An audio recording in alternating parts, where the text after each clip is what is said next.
Seeking the face of God. Psalm 50:15, King James Version. And call upon me in the day of trouble.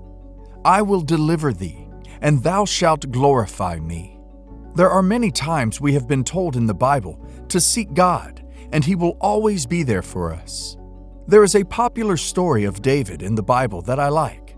One day, the Philistines went to the house of David and carried all his belongings and some members of his family. David could have gone to the generals and found a way to get them back. David could have gone after them and fought them. He had mighty men of valor. David had the resources at his disposal to go after the Philistines and fight them.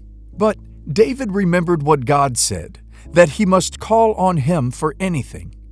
David had to go seek the face of God. God told him to go. 1 Samuel 30:8, King James Version. And David inquired at the Lord, saying, Shall I pursue after this troop? Shall I overtake them?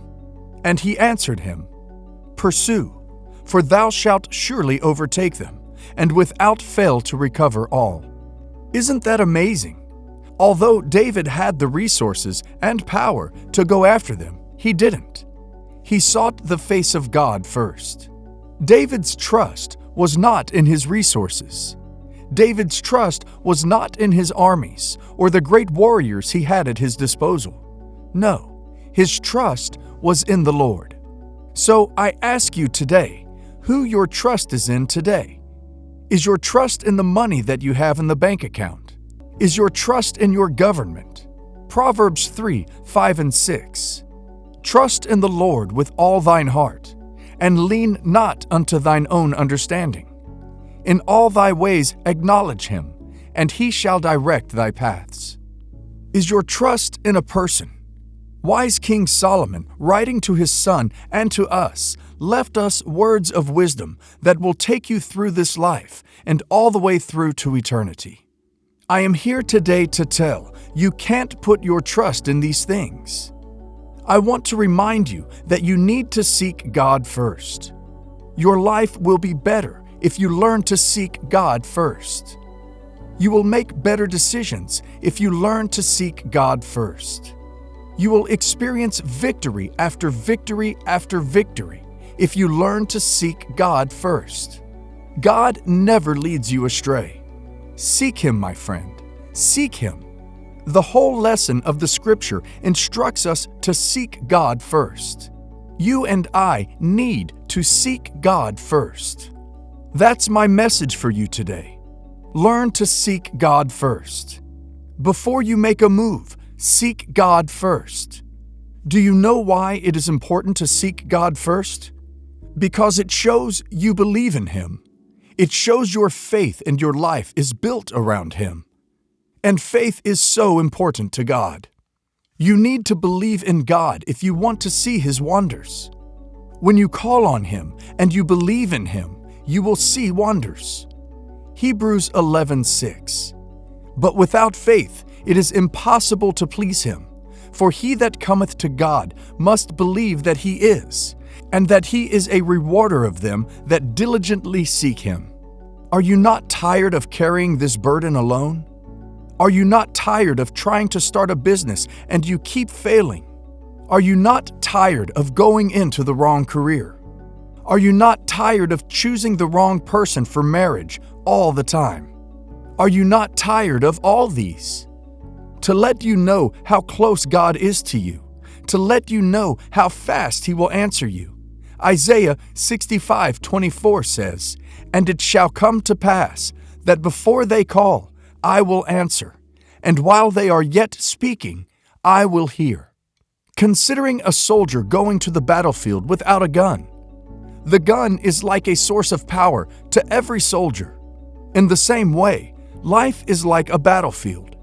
On the very first day one is born, going day by day without a weapon to fight in this battle of life makes you vulnerable to danger and the things that can cause unpleasant situations around you. The choices you make now will affect the life you have before you.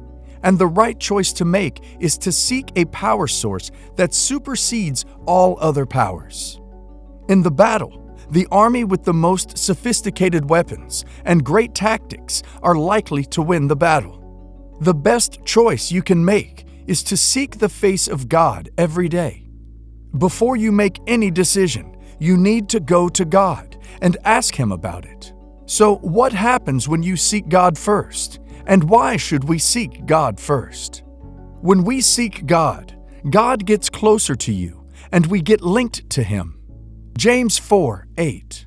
Draw nigh to God, and He will draw nigh to you. Cleanse your hands, ye sinners, and purify your hearts, ye double-minded.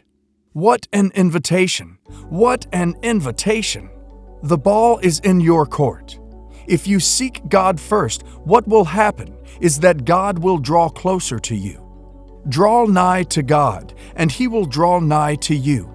Isn't that wonderful? That regardless of how sinful your past is, the God of the universe will move closer to you when you draw closer to Him.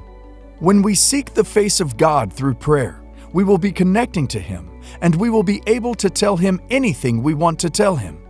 This is the same way David and others asked God what they should do, and God told them. Isaiah 55:6. Seek ye the Lord while He may be found. Call ye upon Him while He is near. What should I do to seek the face of God? First, we need to fall in love with Him.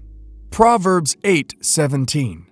I love those who love me, and those who seek me find me.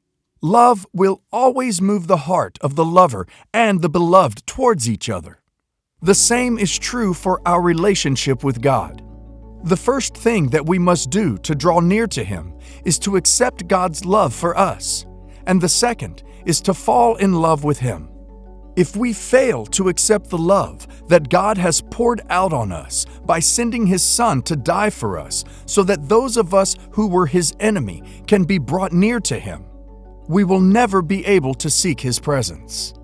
But we must also love God in return, and the cycle of love between us and God will never be broken. We must reflect on the love of God that was demonstrated to us. Greater love has no man than this, that He would lay down His life for a friend.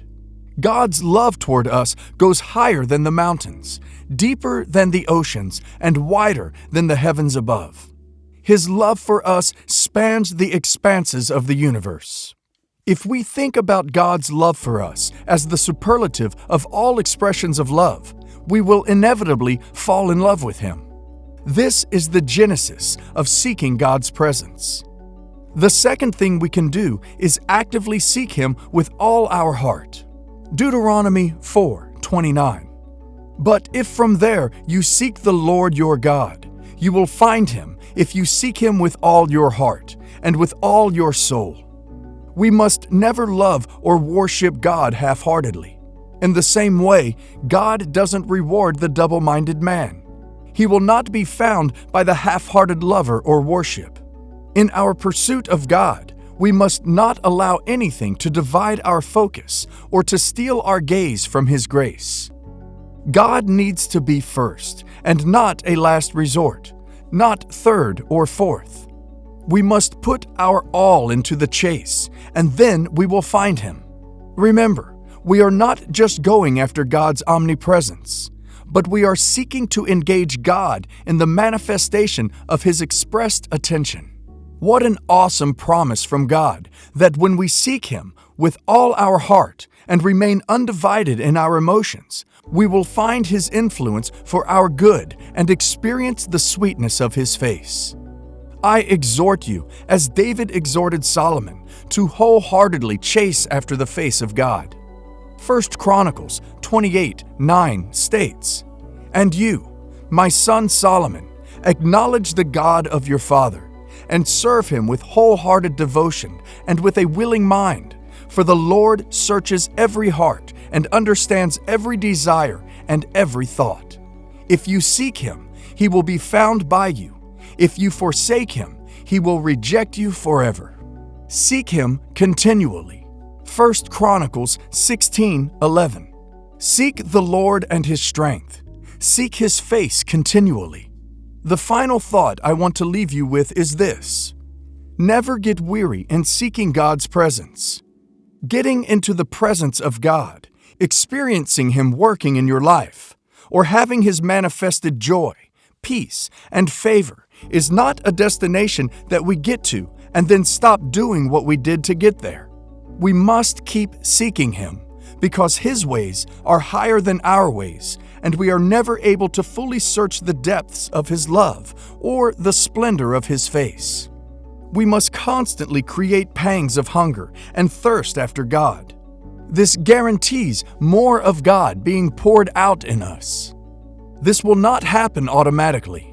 We must be intentional about entertaining the inner longings to get more of who God is and to see His face ever the more.